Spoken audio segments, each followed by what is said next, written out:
لا الہ الا اللہ لا الہ الا اللہ لا الہ الا اللہ. ایک دفعہ انگریز کی حکومت تھی تو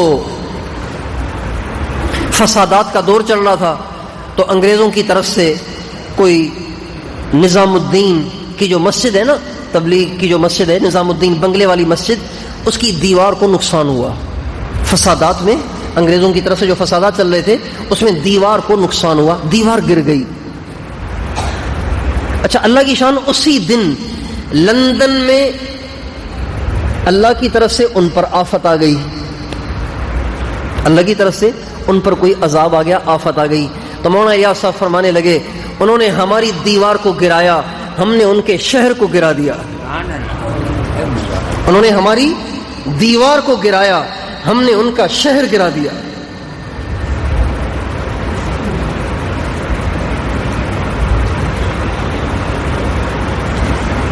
یہ تبلیغ کے بانی ہیں، یہ ان کی روحانیت ہے. ہمارے حاج صاحب ایک واقعہ سناتے تھے کہ ہمارے سندھ کے بزرگ تھے مولانا تاج محمود امروٹی رحمۃ اللہ علیہ. تو انگریز کی حکومت تھی، ایک انگریز ان سے ملنے آیا.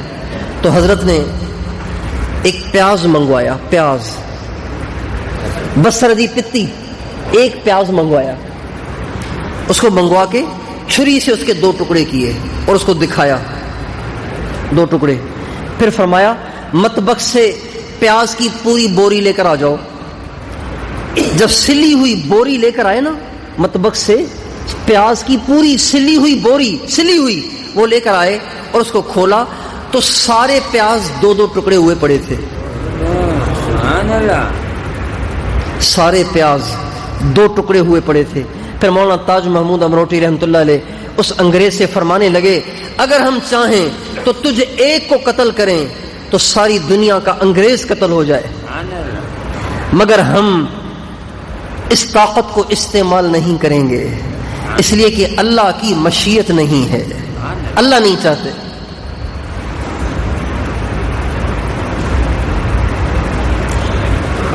تو ایک وقت تھا کہ اہل علم میں ایسی روحانیت ہوا کرتی تھی اور اہل تبلیغ میں ایسی روحانیت ہوا کرتی تھی کہ کیا پوچھو. آج آہستہ آہستہ یہ دین کے تمام شعبے تنزل کا شکار ہو رہے ہیں، ذوف کا شکار ہو رہے ہیں. اور اس کی وجہ اس کے سوا کچھ نہیں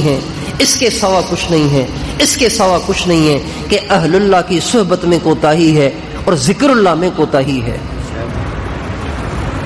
اہل اللہ کی صحبت میں کوتاہی ہے اور ذکر اللہ میں کوتاہی ہے.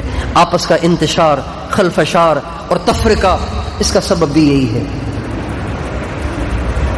تو آپ بھی میں بھی اس کی نیت کریں کہ انشاءاللہ اہل اللہ کی صحبت کو اختیار کریں گے اور روزانہ پابندی کے ساتھ اللہ کا ذکر کیا کریں گے انشاءاللہ.